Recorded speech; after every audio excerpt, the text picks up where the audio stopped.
All right, welcome back. So, today I want to talk about how an arrest can affect your earning potential and how to fight a charge if you catch one. Let's say you're doing what you're supposed to be doing, you're riding down the road, you get pulled over by the police, and then you find yourself you know, in a bad situation. So let's talk about your career. Let's say you want a career in the medical field. I try to talk about the medical field as much as I can and about management because those are my areas and that's my background.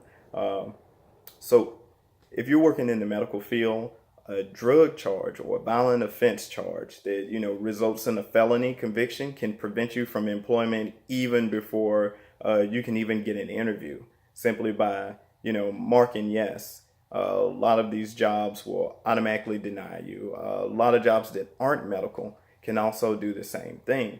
If you're looking to get a job in the medical field, what they're going to initially do is uh, they're going to do a drug test like they always do, but they're also going to do a background check.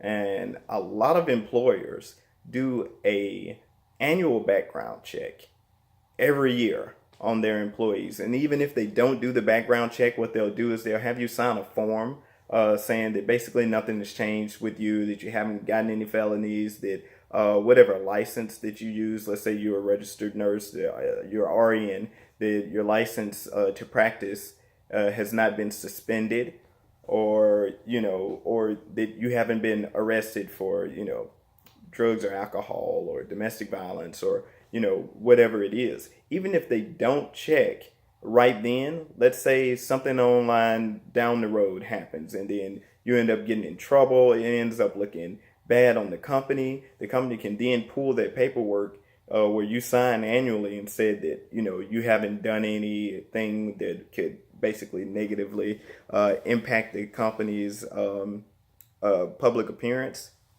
such as commit a violent crime, and they can end your employment.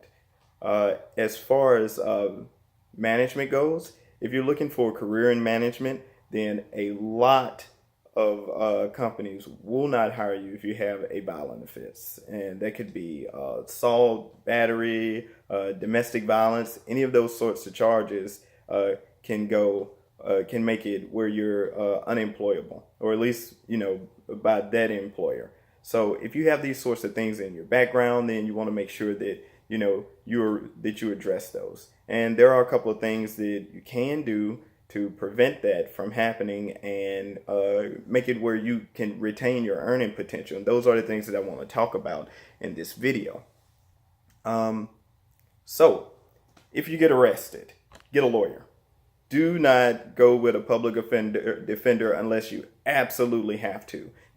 Go online, make sure that you can find a really good lawyer, someone who believes in your case. Make sure that you're 100% honest with the lawyer. Don't go in there and say things that aren't true. You don't want to get on the witness stand and then be perjured. And another thing about arrest here in the United States, a lot of people get arrested if they had a trial for every single person who got arrested. If you got arrested today, it may be 3 years before you ever even went to trial. A lot of people, they just take a plea, and taking a plea may or may not be okay for you. Maybe you take a plea to avoid a felony. That's one thing. Let's say that you're going to get the felony. They're going to charge you with a felony anyway. But if you take the plea, then you get less years than more years. If you didn't commit this crime, make sure that you go and you get a lawyer. Make sure that you get a reputable lawyer. So go online, see about their background, ask them about their experience with the type of case that you have after you told them everything and been 100% honest about what's going on. Also ask them, what's their success rate in winning these sorts of cases. And then even before you go to court, make sure that you're dressed appropriately. When you go to court, make sure that you're dressed professionally, you conduct yourself in a professional manner. Now, there's another caveat to lawyers. Let's say you're going to get a lawyer. I had a good friend of mine who ended up, unfortunately, having to go to jail and spend a significant amount of time there. The trouble that he got in, he, was someone who looked like they had a lot of excess income when they came into the lawyer's office. He looked like he had a lot of money. So when he walked in, the lawyer sized him up and charged him an absorbent amount of money. Luckily, he didn't end up having to do too much time. But while he was in jail on a work release program, he was in jail with another guy who also had the exact same background as him, who had the exact same circumstances as him, who also happened to be in the same situation, and guess what? With the exact same lawyer. Now, this person did not look like someone that you see and that you automatically think, oh, yeah, he's got a lot of money. So what he was charged was about $5,000 for the case. What my friend was charged was about $30,000 for the exact same case, the exact same circumstances. So realize that once you enter this sort of circumstance and you have to go and speak with a lawyer, make sure that you address everyone, knowing that there's going to be a financial exchange that's going to take place and that you want to come out on the winning side of that situation. Just be smart. So, preparing for your case. Let's say you can make sure that you go and you look and see if there are any reputable witnesses. You want to make sure there's credible witnesses. Sorry. You want to make sure that if there was a doctor or a lawyer there that saw it, or if there was a retired couple who lived across the street and saw the event, if there were any video or if anyone was recording video, you want to make sure that you get that and you bring that with you to court. And give it to your lawyer so that he can have enough time to admit it into evidence. Because if you just show up to court with it, then they may not allow it. It may be considered inadmissible. If you have a conversation with anyone, let's say, you run into the police officer or something like that, and he even admits that, he did this thing that was, illegal. If you don't tell him that he's being recorded, then it's not admissible in court.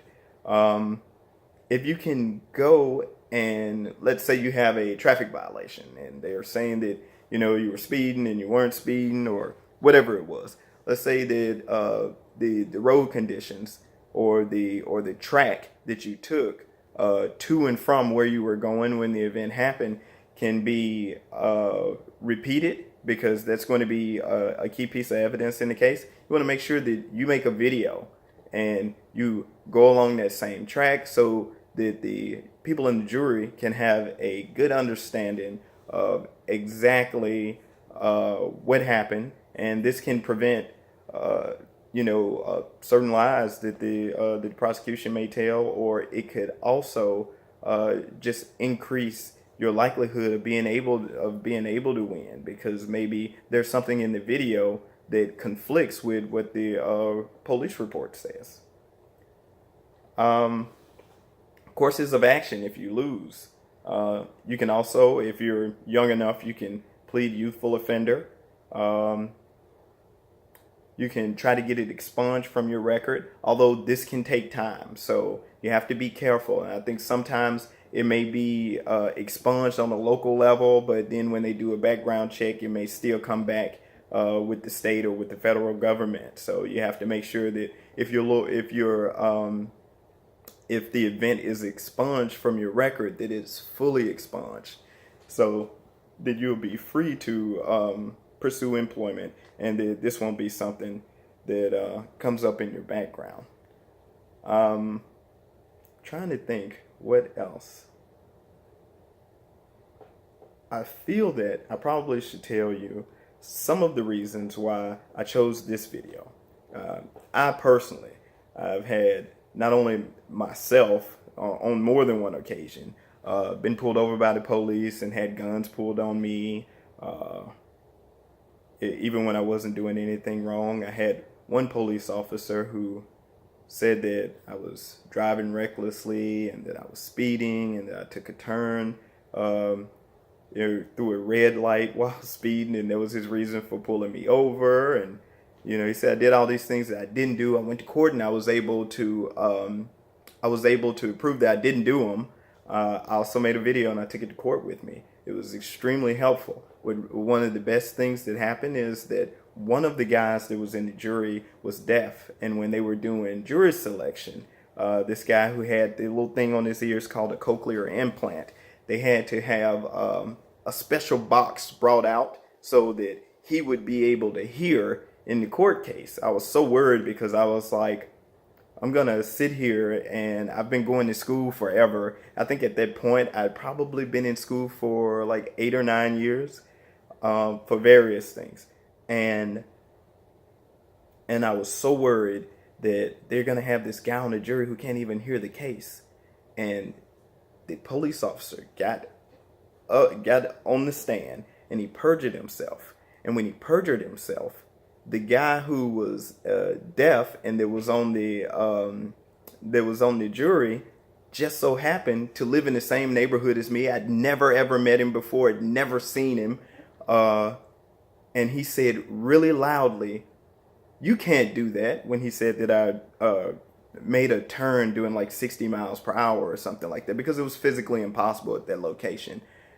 And everyone in the jury heard, because people who are deaf, they've never heard their own voice before. So they're unable to regulate the tone of their voice the same way we do when we're talking. It tells us the difference between when we're yelling, when we're whispering, and when we're mumbling.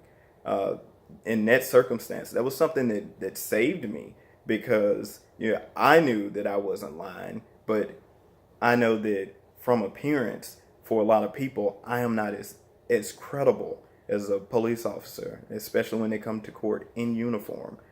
I've also had a friend of mine who was extremely smart, had been pulled over by the police and had something similar happen. But unfortunately, when they went to court, they did not win, and they had a felony. They were able to get it expunged, but still, it took so long for it to be able to come off of their record that they were unable to, find employment. They struggled with circumstances that, shouldn't have been. But these things happen, and I feel like if it's happened to me or someone that I know, and there's something that I know that I can use to help other people, then I want to tell them so that everybody knows how to address this situation if they find themselves in it or in a similar situation. I think that sometimes we really should stop asking ourselves, why me, but what can I learn for this? And not only what can I learn from it, but what can I teach other people? It makes the playing field a little bit more level, for all of us. So I hope this video helped you. I hope that you are in good health. If you have any other questions, please make sure you leave a comment below.